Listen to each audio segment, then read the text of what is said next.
नमस्कार, आप देख रहे हैं नया बिहार न्यूज। आज मुजफ्फरपुर में बाबा हरिहर नाथ मंदिर से निकलकर मुक्तिनाथ मंदिर जो नेपाल में है वहां तक के लिए एक सांस्कृतिक यात्रा निकाली गई है, जिसका पड़ाव आज मुजफ्फरपुर के बूढ़ी गंडक नदी के किनारे सीढ़ी घाट पर हुआ और इस अवसर पर गंगा आरती की गई। कई सांस्कृतिक कार्यक्रम हुए। इस अवसर पर देश के केंद्रीय मंत्री गिरिराज किशोर जी उपस्थित हुए।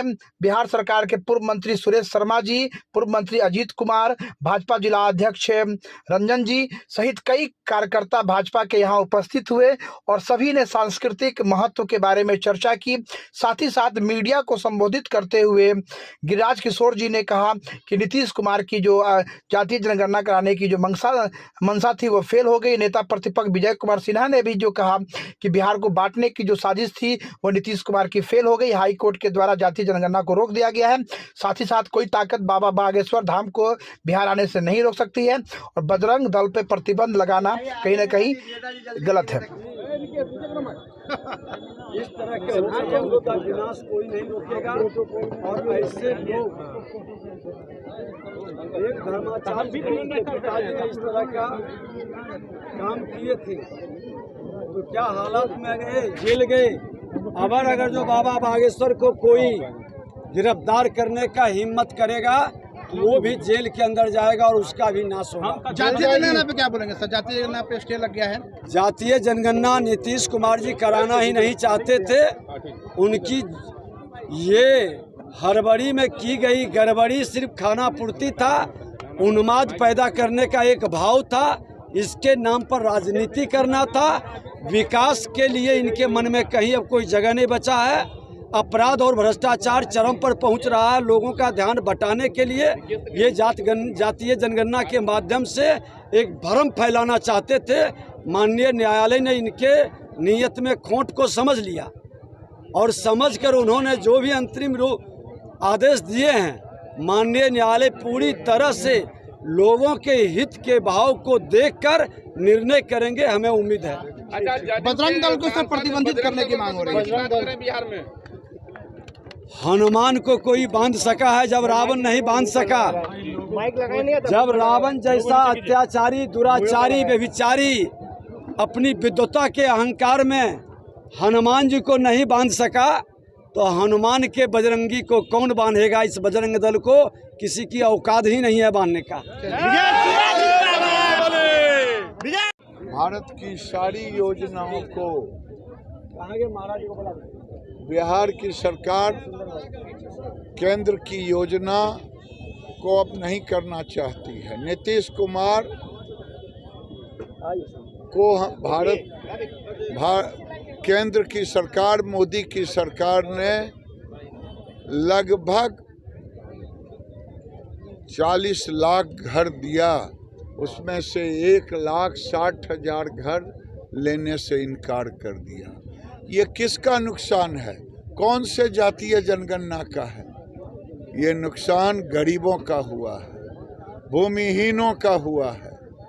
ये केवल उन्माद फैला करके सत्ता में आने वाली सरकार है।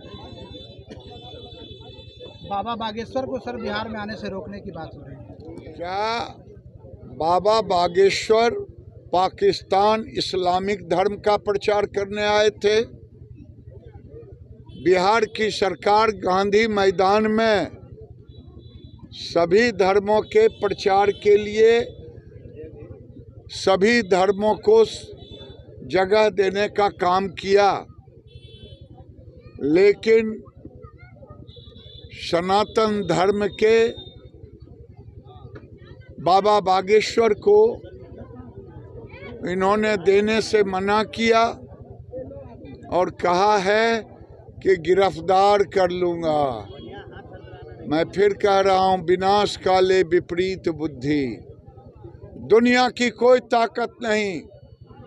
आडवाणी की तरह गिरफ्तार करोगे? आडवाणी जी को जैसे किए थे, वो आडवाणी जी को किए थे।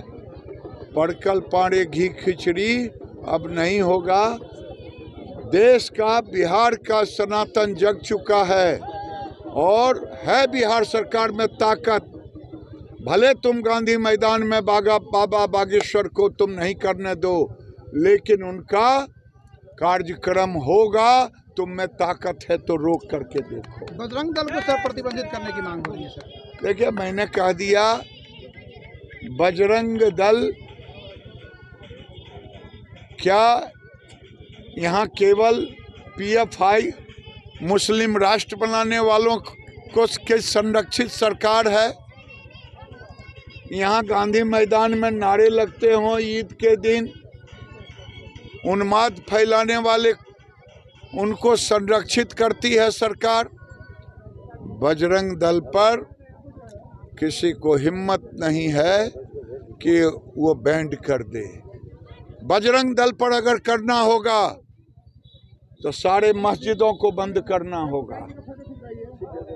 ये भी सनातनी आंदोलन चलेगा। बजरंग दल कोई राजनीतिक दल है? ये टोपी पहन करके इफ्तार खा करके वोट लेने के लालच में भारत के संस्कृति को तबाह और बर्बाद करने की साजिश नीतीश सरकार कर रही है, ये विफल होगा। देखिए, आज गंगा आरती ये एक बिहार के सांस्कृतिक विरासत का पुनर्जागरण है, और इस पुनर्जागरण में सभी लोगों का 21वीं सदी के भारत की आस्था जो वर रही है उसका स्वरूप दिखाई पड़ रहा है।